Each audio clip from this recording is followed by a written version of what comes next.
اللہ علیہ وسلم نے ارشاد فرمایا کہ تمہاری دنیا سے مجھے 3 چیزیں پسند ہیں: الطیب والمرأة والصلاة. خوشبو نمبر 1 پر، دوسرے نمبر پر عورت، اور تیسرے نمبر پر نماز.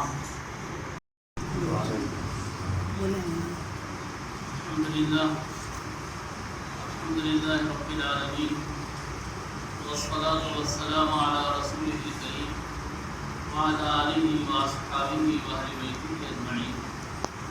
اما بعد، برادران گرامی، بزرگان محترم، دینی بھائی، حاضرین و ناظرین، ایک عرصہ دراز کے بعد اس خطے میں حاضری کی سعادت ملی. میرا ارادہ یہ تھا کہ عزیز مکرم مفتی مبین صاحب حافظ اللہ سے ملاقات کر کے میرے اپنے شیخ استاد علی قدر حضرت مولانا اشتیاق احمد صاحب نعمت المظفرپور کی خدمت میں حاضر ہو جاؤں گا، لیکن مفتی مبین صاحب سلمہ کی عنایت سے مجھے یہ سعادت ملی، اور آج کی اس نوری مسجد جو ملوی چوک پر واقع ہے، وہاں جمعہ سے پہلے کچھ خطاب کی سعادت مل رہی ہے، اور جمعہ کے بعد ایک نکاح بھی منعقد ہونا ہے. انشاءاللہ اس میں بھی شرکت رہے. احباب کی رائے سے یہ موضوع طے پایا ہے کہ چونکہ جمعہ کی نماز کے بعد نکاح ہونا ہے، لہذا نکاح کے موضوع پر ہی بات کی جائے. میرے بھائیوں، میرے بزرگوں اور دوستوں، حضرت نبی کریم صلی اللہ علیہ وسلم نے ارشاد فرمایا کہ تمہاری دنیا سے مجھے 3 چیزیں پسند ہیں: الطیب والمرأة والصلاة. خوشبو نمبر 1 پر، دوسرے نمبر پر عورت، اور تیسرے نمبر پر نماز. حالانکہ نماز بڑی اہم عبادت ہے، لیکن اس ارشاد گرامی میں آقا صلی اللہ علیہ وسلم نے نماز کو تیسرے نمبر پر رکھا ہے. اس کی 2 خاص بات ہیں. سب سے پہلی بات تو یہ ہے کہ خوشبو سے دماغ فریش رہتا ہے، دماغ میں بشاشت رہتی ہے، اور عورت سے دل کو سکون ملتا ہے، اور انسانی جسم میں دماغ اور دل شاہکار اور ماسٹر پیس آئٹم، بہت اہم آئٹم ہے. اس کو رئیس الاعضاء کہا جاتا ہے. جب یہ دونوں ٹھیک ہوگا تب نہ نماز اچھی پڑھیے. اسی لیے حضور پاک صلی اللہ علیہ وسلم نے خوشبو کو پہلے پسند فرمایا، اور عورت کو دوسرے نمبر پر، اور تیسرے نمبر پر نماز کو رکھا، تاکہ میری امتی جو نمازی ہوگی اس کا دماغ بھی مطمئن رہے اور دل بھی پرسکون رہے گا، تو نماز خشوع اور خضوع اور اطمینان کے ساتھ پڑھی جائے گی. یہ حکمت تھی، یہ راز تھا. اس لیے آقا صلی اللہ علیہ وسلم نے یہ ترتیب بیان فرمایا. دوسری بات یہ ہے کہ یہ تینوں چیزیں رابطے کے استحکام اور توافق و ہم آہنگی کے قیام اور جوڑ کی صلاحیت رکھتی ہیں.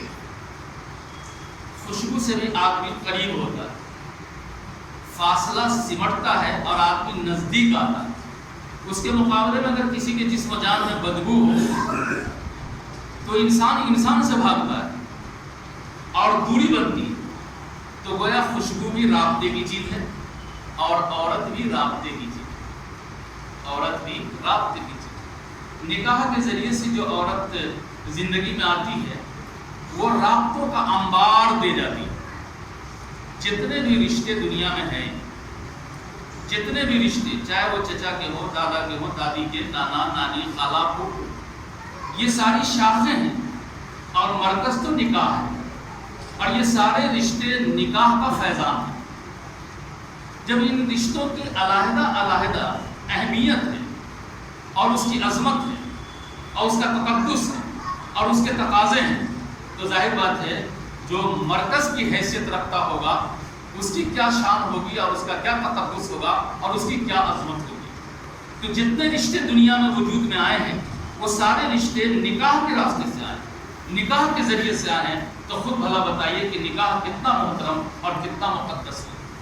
دنیا میں جتنی بھی مسجدیں ہیں، آپ کی یہ نوری مسجد، وردی پور کی مسجد، ارائی کی مسجد، یہ ساری مسجدوں کی عظمت ہے، اس کا تقدس ہے، اس کا احترام ہے، اس کی ایک شان ہے۔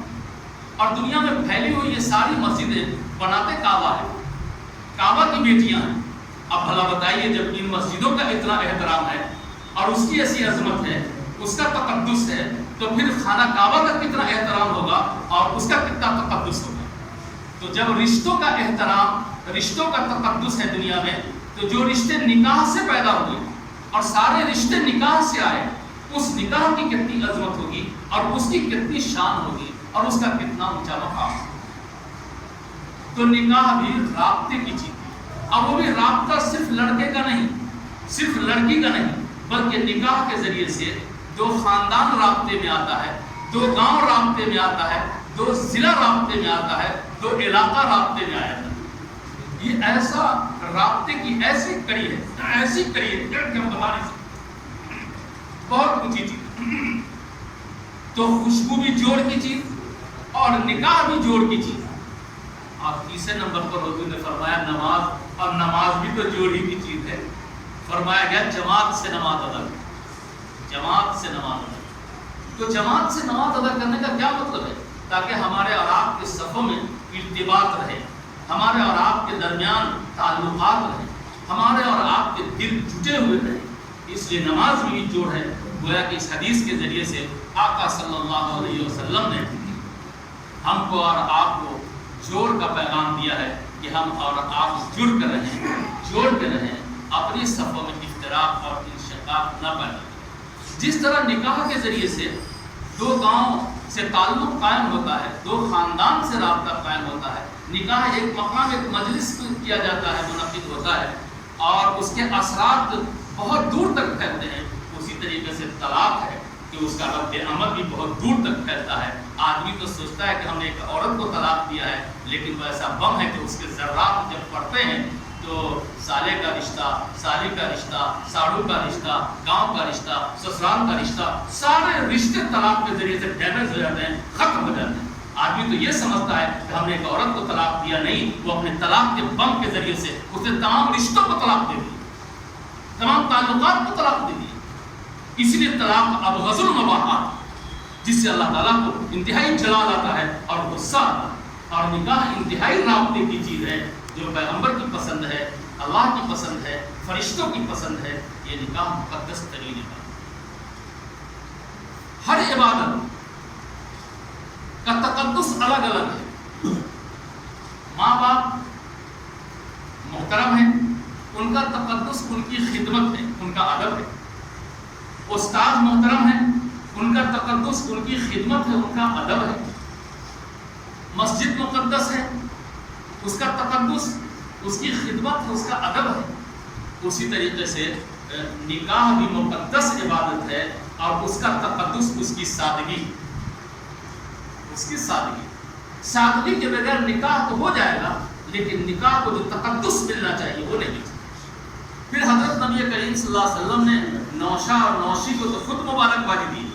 ہم لوگ نکاح کے بعد گلے ملتے ہیں، مصافحہ کرتے ہیں اور نوشہ بابو کو کہتے ہیں کہ دلہن مبارک ہو، اور دلہن کے گھر والوں کو کہتے ہیں کہ آپ کو داماد مبارک ہو، رشتہ مبارک ہو۔